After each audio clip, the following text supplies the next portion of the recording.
everyone, and welcome to Asian Pacific Voices Radio, where you'll find stimulating conversations that explore diverse topics and stories impacting our Asian Pacific American communities. I'm your host, Rasha Goel. I'm so delighted today. Joining us on Asian Pacific Voices Radio is an incredible woman, a renowned chef, writer, and television host. She made history as the first blind contestant to win MasterChef's third season in 2012. And despite her visual impairment, she has triumphed as a talented chef, becoming an inspiration for many. Today, we delve into her extraordinary journey, her culinary achievements, her impactful work in the world of cooking and television. It is my pleasure to welcome Christine Ha to Asian Pacific Voices Radio. Christine, thanks for joining us today. Hi, Rasha. Thanks for having me. Oh, it is such a pleasure. You know, I'm going to right off the back say I think I'm even more excited because we're both from Houston. So that just always holds a special place, a special place for me. But let's talk about your early years. You know, your family moved from Saigon to Los Angeles after the Vietnam War, later to Houston, Texas. So if you could share maybe some things about your upbringing and some insights that helped form your life during those years. Well, I was born in LA, so I don't necessarily consider myself a California girl because I grew up in Texas. So my parents did come over as refugees, and then I was born a little bit later.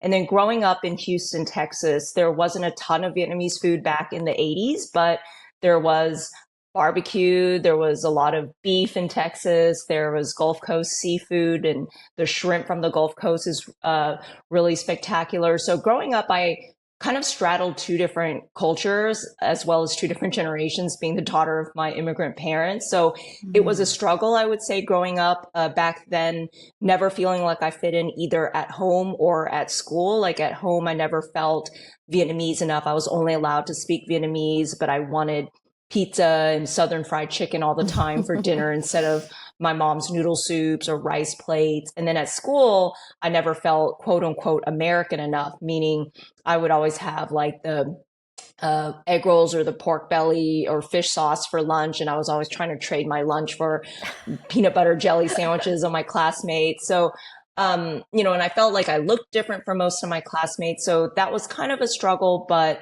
now I think just diversity is so much of a welcomed thing, and being older now and being much more comfortable in my own skin and who I am, I think has really served myself and I think our Asian American population well in the United States with just the melting pot that America is. But that was kind of the influence of what it was like to grow up as someone who is of Vietnamese heritage in Texas.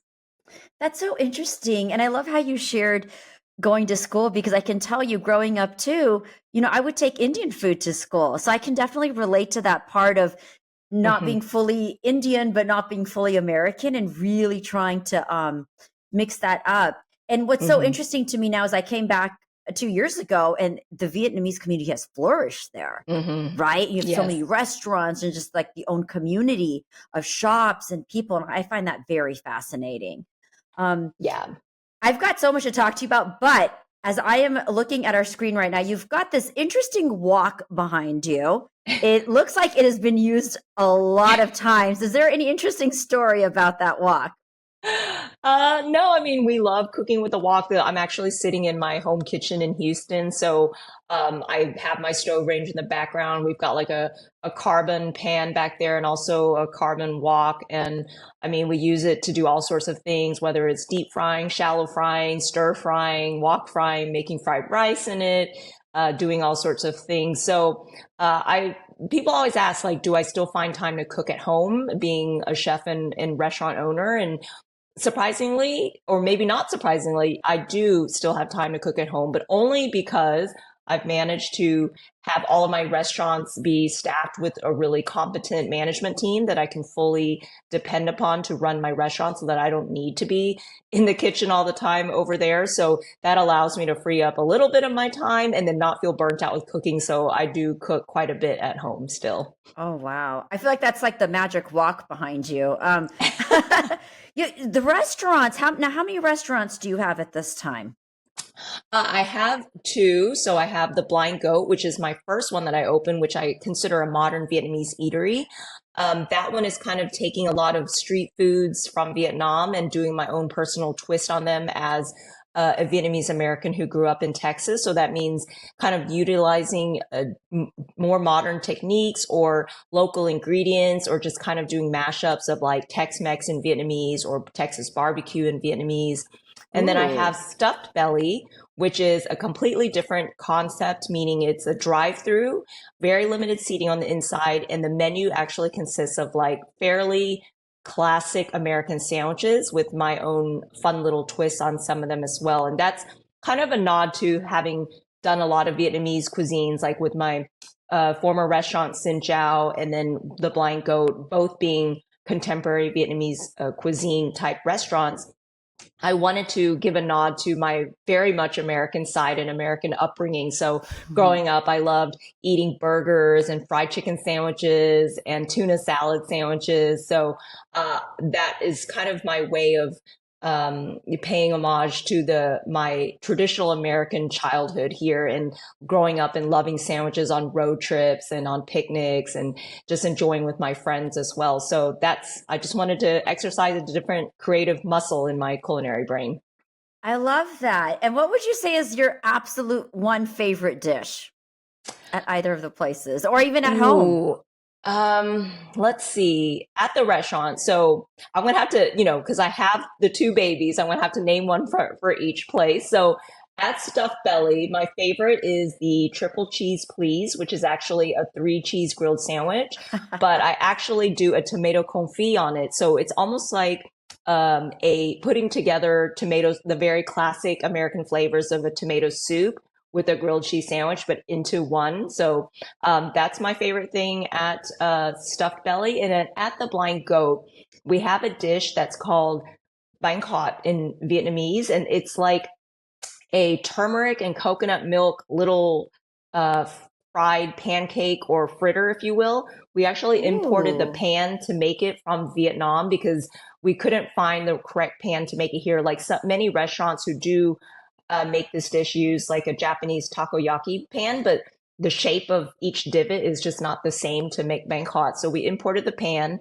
So we make these little fritters, or like little crispy pancakes, and we top them with traditional topping of shrimp, and then it gets wrapped in lettuce and gets dipped in fish sauce. So that one is one of my favorite dishes on the Blind Goat menu, because you can't get them in a lot of places here in Houston. Wow, how fun. How fun. I find your background very inspiring, and I do want to talk a little bit about the neuromyelitis optica when you were diagnosed in your 20s with it. I understand you completely lost your eyesight within 3 years. I can't even imagine what a challenging and difficult time that might have been for you. But for our audience who may not be familiar with it, could you tell us a little bit more about this condition and how you've been able to navigate the daily challenges in your life? Yes, so neuromyelitis optica, or NMO for short, is similar to multiple sclerosis, where it is considered an autoimmune disease that primarily affects the nervous system. So that means the optic nerves, which apparently that's affected my optic nerves greatly, and that's how I lost my vision. It can affect the brain and also the spinal cord. It's different from MS in that it tends to be a more progressive disease. Oftentimes, it tends to happen to both sides of the body, like not affecting just one side of the brain or one optic nerve versus the other, but it tends to affect both sides. It used to be considered a rare orphan disease, but now, even though it's still considered a rare disease, I think more people like myself were initially misdiagnosed with MS and then correctly diagnosed with NMO. So the more research and knowledge about NMO have been coming out, so more people are getting correctly diagnosed with NMO. I can remember that in my 20s, when I first experienced the symptoms of NMO, first it happened as inflammation of my optic nerve in one of my eyes. I would just remember not really understanding why this was happening or what was the cause of it. I initially just thought it was my contact lens and that it was dirty, but after visiting many doctors, they realized that it was an optic nerve inflammation, and that led to the incorrect diagnosis of MS. And I was put on MS therapy for years, and it didn't really help because I continued to get flare-ups. And that my worst attack was actually when I became paralyzed from the neck down. And that recovery process actually took 9 months of physical therapy, a lot of drug therapy, occupational therapy before I could fully walk again and have feeling come back into my hands and my feet, and be able to be independent again. But my optic nerves never fully recovered. So my vision just gradually deteriorated in my 20s.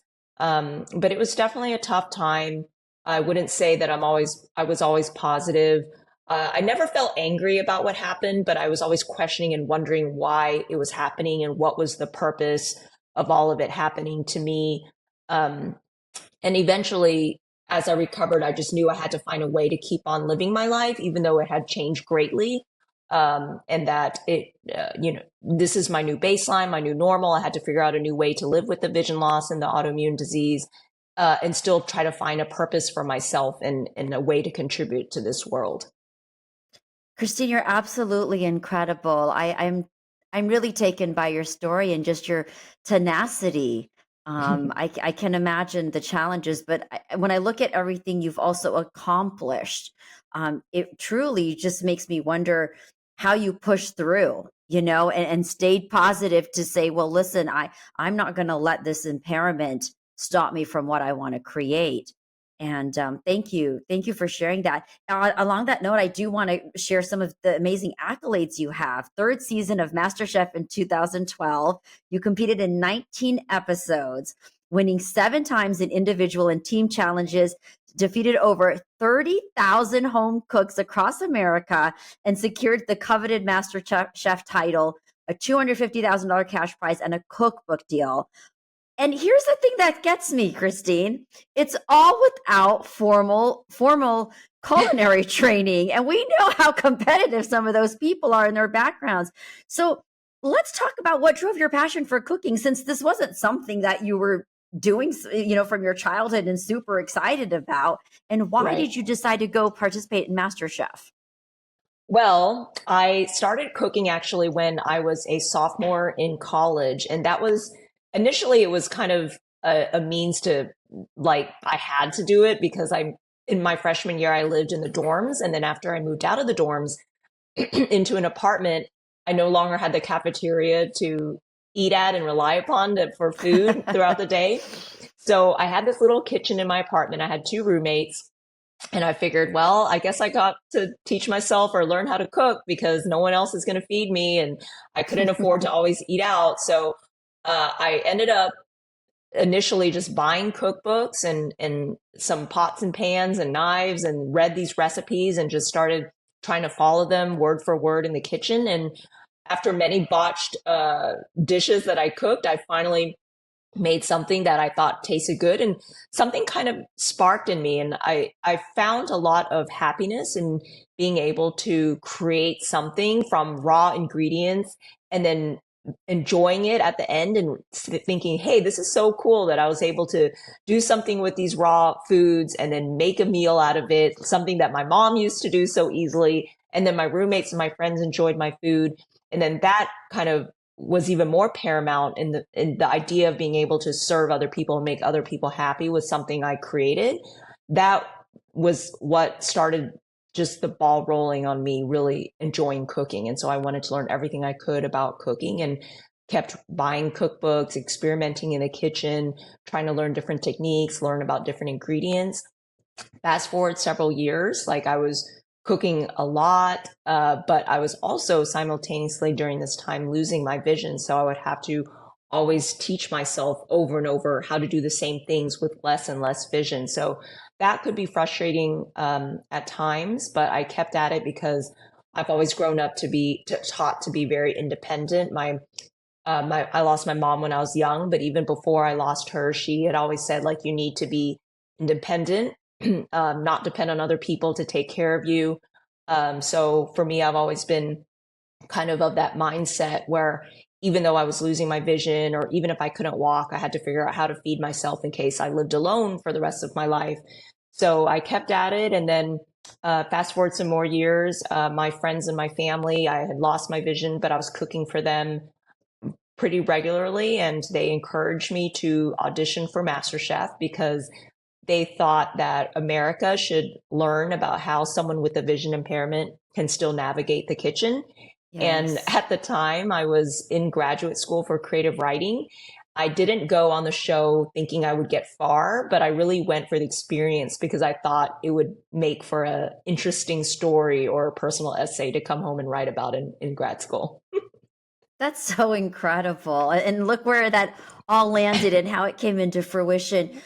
Yeah. This is from my own personal curiosity. So with cooking, as far as when you have a vision impairment, what type of adjustments do you need to make to your kitchen? I'm curious to know that. Yeah, I would say the main adjustments are I have to make certain things that are not visible to use tactile markers. So, for example, my stove knobs will have these little bump dot stickers that you can purchase online, and they're just like raised stickers that I can put on the stove knob for to align the knob with like the medium heat flame level or whatever, or on my oven. Or a lot of appliances these days are touchscreen, which makes it actually difficult for visually impaired cooks. Yes. But I'll have like one raised bump dot on the number 5 on my microwave, for example. So, and then one on the start button, so I can feel that and then work the microwave. So that is probably the main adjustment. I've always been a very organized person all of my life. So some of my friends joke that you are probably out of all of us the most prepared to lose your vision, because I have everything super organized in my home, which is really important in any kitchen for even sighted cooks, but even more important for someone who's visually impaired. So I know exactly where all my knives are, which knife is which, where the spices are, what order they're in. And then, of course, nowadays with the technology of smart home appliances or smartphones and tablets, it helps me listen to the recipes I have in my archives, or set timers, or do measurement conversions quite easily at just the sound of my voice. Okay. Well, thank you for sharing that. Yes, I was just very curious on how you're able to create your amazing concoctions. Now, you also collaborated with the renowned chef Gordon Ramsay. Any fun, memorable behind the scene moments that you could share with us, or something that had a lasting impact on you? Yeah, people always ask me like how Gordon really is, and I always say he is pretty much exactly like what you see on television. I say that, he doesn't really sugarcoat things for sure. He's very authentic and genuine with his feedback. I think his personality is perfect for television. It's not like he creates this completely different persona because he's on TV, but I think that's who he really is, and that's what makes him really good for television. He is definitely expects you to be thick skinned. He teased me all the time, but I know it was, I didn't take it personally. I think he really did it because he favored me, and he really wanted to take me under his wing and mentor me and see me flourish as a home cook, growing into someone that was becoming an even better chef. Um, Hmm. so, I mean, Gordon was always just really fun. Like, he would tease me all the time. I remember there's one challenge where it was a team challenge, and I was on a team of 3, and we were actually cooking in a professional restaurant kitchen. And then we were at the time doing a poor job of communicating and not doing well as a team. So Gordon called us over to what they call as the pass, which is kind of the window where the food, once it's ready, it gets pushed out. So that it can get run to the guest that ordered it. And Gordon was standing at the pass, and he called us over, and he was lecturing us and telling us how we were doing a poor job and this and that, and all that Gordon liked comments and stuff. And then after that, my 2 teammates went back to the kitchen to work, and I was still standing there because I didn't know, like, they had left and we were dismissed. And I was just standing there, and I was like, Gordon, like, can I get back into the kitchen? And he was like, Christine, are you blind? Like, you're definitely still in the kitchen. So it's just things like, funny teases like that I don't take personally. So I just thought Right. it was a light moment of humor for what was like a serious and difficult challenge. I'm sure, though, of what an experience to work with him, and definitely on the thick Yes. skin part. I'm not sure I would have Yes. lasted, Christine. I would have probably been crying after day one. Um, I think something I definitely want to share too with my audiences here is that in 2014, you made history as the first chef and author to receive the prestigious Helen Keller Personal Achievement Award, which is a remarkable achievement for anyone to receive. How do you feel that recognition influenced your efforts in advocating for people with vision loss and your work in the culinary world? I want to tell you a story, Rasha, about when I was on the show. I remember this specific moment when myself and my co-contestants, who have now become friends, we were climbing into the casting van to go to set from our hotel. And one of them said to me, Christine, like, even if you don't win this whole thing, you're going to be much bigger than this show. And then I was like, Oh. what does that even mean? And like, I'm like, first of all, I'm not going to win. And then second of all, I'm like, I don't know what you mean. Because, if you put yourself in our shoes, like we're just kind of like these home cooks that all of a sudden like our lives are thrown in front of cameras and we're cooking. And like I had told you, had no intention of going on and winning the show. I was really just there for the experience to perhaps learn more about cooking. So I didn't really, it didn't really register in my head what that meant. And then he said, the fact that you're visually impaired, you're going to be such an inspiration for so many people to even be on the show, even if you don't win, so that you can inspire people of all different abilities and disabilities, or even any other life challenge, that they can achieve things that they want to achieve and do things that they love to do in spite of those challenges. And I couldn't fathom that. And so I think fast forward to receiving the Helen Keller Personal Achievement Award, it sort of solidified that moment that I think about all the time. And in that day that we were getting into the casting van and what my friend said to me, and just knowing that even though winning MasterChef and of course the $250,000 cash prize was awesome, I think honestly the biggest gift and responsibility I received from having won the show is this platform that I now have to be a public face and an advocate for people with disabilities, Asian women, women in the restaurant industry, people with vision impairment, patients with NMO. I think me being the voice for these populations that may not have the same platform I do is probably the most rewarding and highly responsible thing I have for me. So for me, being in this position, it's great to own these restaurants. And of course, it's, the vocation I have to be a chef and to do a lot of public speaking about all of this. But it's really to continue to give hope to a lot of people in this world. And I always think if I can make a difference in one individual's life, then it's worth it. And I know by now, many people have told me that in some ways I've helped them, whether large or small, in their decisions or in their lives. So for me, I think it's great to be able to be an advocate and a voice for people with vision impairment and disabilities and all sorts of, other once marginalized populations in the U.S.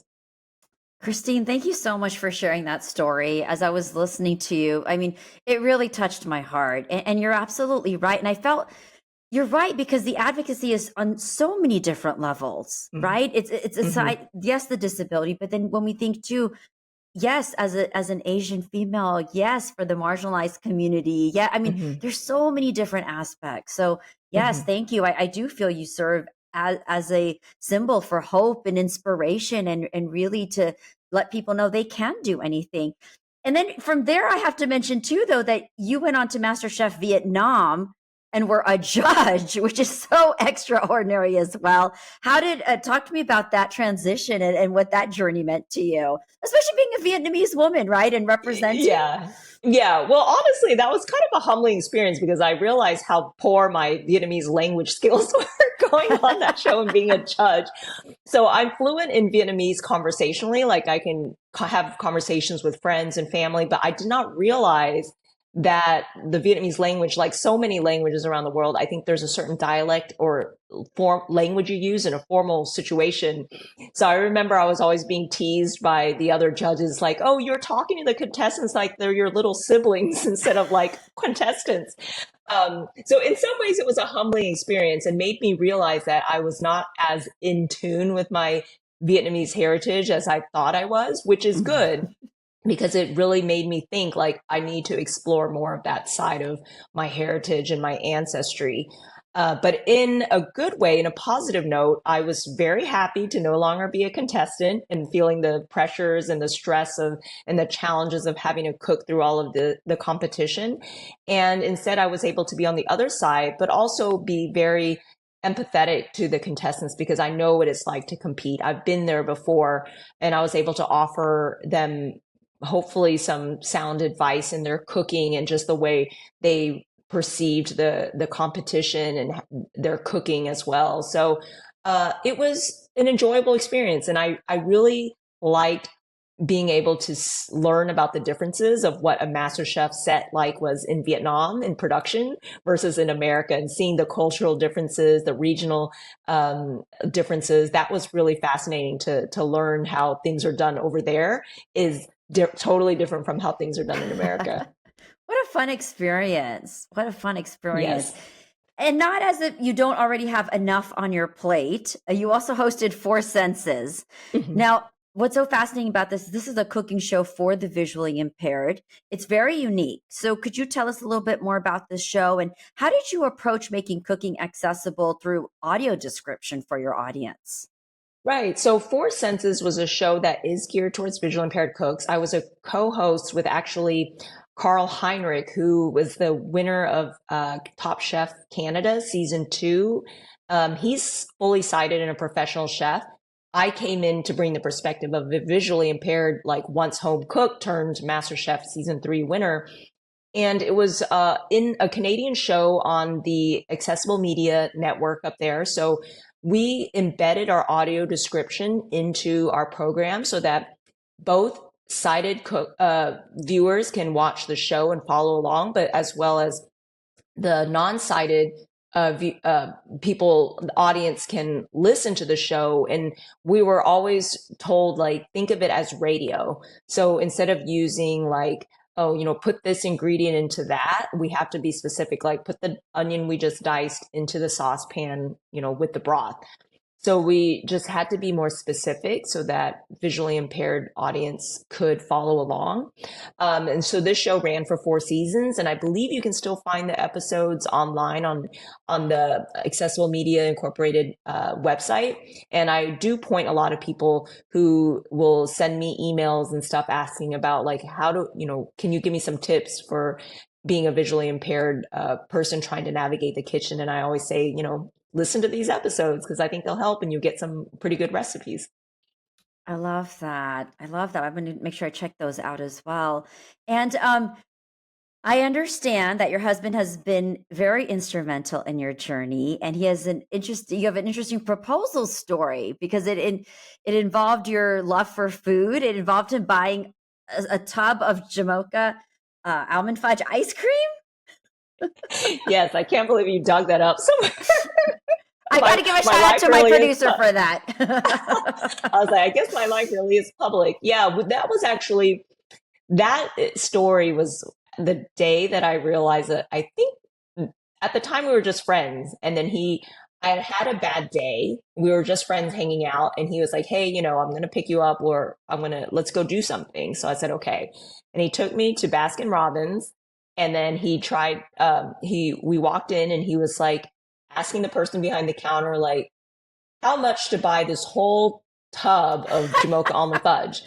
And then I was thinking in my head, like, okay, first of all, my home freezer cannot fit this whole thing, but it was the gesture that counted. And, somehow he remembered that growing up, Jamocha almond fudge from Baskin Robbins was my favorite flavor.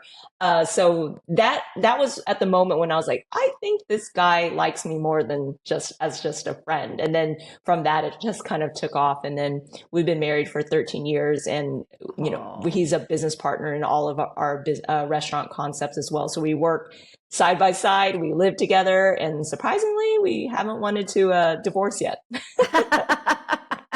I love it. And does he cook for you as well? Is he into cooking? Yes. People always ask, and they're always asking, like, John, you must eat really well. But I always say he's a really good cook himself. We cook together all the time, which is like how we enjoy the kitchen time together at home. He actually participates in a lot of the menu development for our restaurants as well. Stuffed belly was actually kind of more his baby because he loves sandwiches. So he's a really good cook. And the way we balance each other well in the kitchen is I'm very methodical and detail oriented, and I love to try traditional, how to cook something traditionally before I'll try to make, take my own creative twist with it.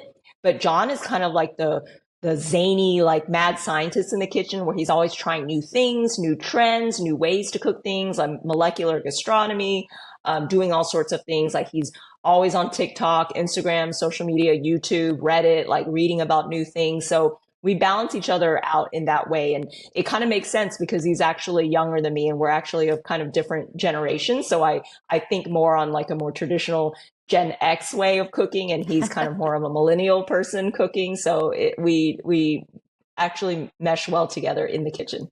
Oh, how fun. What a great combo to have. What a great combo. I've got just a few minutes left here. So I do want to ask you, I mean, we've talked about your journey, but as someone who has navigated the culinary world, especially with the vision impairment, what advice would you have for aspiring chefs that do face career challenges? Well, that's a tough one. And I always speak at a lot of universities, and I always get questions from students there where it's like, my parents want me to be an engineer, but my love is, for cooking. Should I drop out and go to culinary school? And I would always say, like, you should, in some ways, as trite as it sounds, follow your dreams, but you have to be smart about it.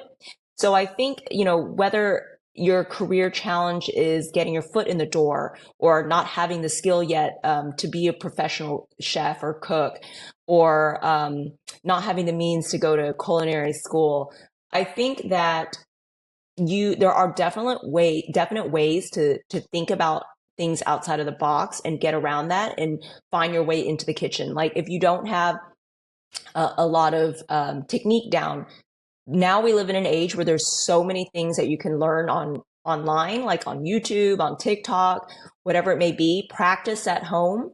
And then when you feel like you have a decent enough skill set, like if you can't get your foot in the door to, you don't want to pay to go to culinary school, which culinary school can be very expensive. You don't always need to go that route. You can go to a restaurant that you really admire and want to learn from or enjoy the food at. Knock on the door, ask to talk to who runs the kitchen, and ask to, try out a few, what they say, like staging is like, just coming in and learning things in the kitchen, and just seeing if it's for you, so that you don't necessarily have to invest so much time and money going to culinary school, but at least you can get your feet wet and see, like, is this restaurant life even for me? You can continue to cook at home, start doing like personal catering gigs or cook for your friends, or like if you're into baking, like bake cakes or cookies, get really good at it and then sell them online and pass around by word of mouth to your friends. And I feel like there's many avenues to be able to do what you love in the culinary field without taking the traditional steps of going to culinary school and then working for a very low wage for a long time and getting yelled at by chefs in the kitchen. But I think outside the box, be proactive, and search for opportunities, and just knock on those restaurant doors that you admire and see what you can do and see if you can get in. That is some great advice. Thank you. And I think because we live in a world that has changed so much right now, there isn't just that one path that you have to go on. Right. Right. It's Exactly. about thinking outside of the box. So thank you for sharing that. Where can people find you? Social media or website? How do they get a hold of you? My website is theblindcook.com, and I am active on my social media. So on Instagram and Facebook, my handle is at the Blind Cook, and you can get in touch with me on my website as well, or on my social media, and ask me questions, or whatever it may be, if it's like cooking tips or finding out, what next event I'll be at or whatnot. So I'm definitely active online. Thank you for sharing that. And you can also find her incredible recipes on a book she's authored, Recipes from My Home Kitchen, Asian and American Comfort Food, a book that's received a great acclaim. So find some recipes in there. I'm planning to visit Houston soon, so hopefully I can drop by one of the restaurants. Yes, please, Rasha. And check out some of your work. So thank you once again, Christina. It's been such a pleasure having you and speaking with you today. And I truly am very inspired by your journey and your strength and your creativity. It really amazes me. So thank you. Thank you very much. Thanks, Rasha. It was my pleasure. So you have all the handles and the website of where Christine can be found. And now for all my listeners or my viewers, we'd also love to hear from you. So if you have any suggestions for future guests or any topics or questions you'd like to ask, do get in touch with us. And don't forget to subscribe to our program on your favorite podcast platform. You can follow us also on Facebook, on Twitter X, Instagram, and of course our YouTube channel. Asian Pacific Voices Radio is produced by Asian Culture and Media Alliance, a nonprofit that empowers the Asian Pacific American communities with a voice through media arts. If you'd like to support our program, please do visit us at AsianPacificVoicesRadio.com. I'm Rasha Goel, and don't forget to join me next week for another thought-provoking dialogue and conversation on Asian Pacific Voices Radio show. Until then, take care.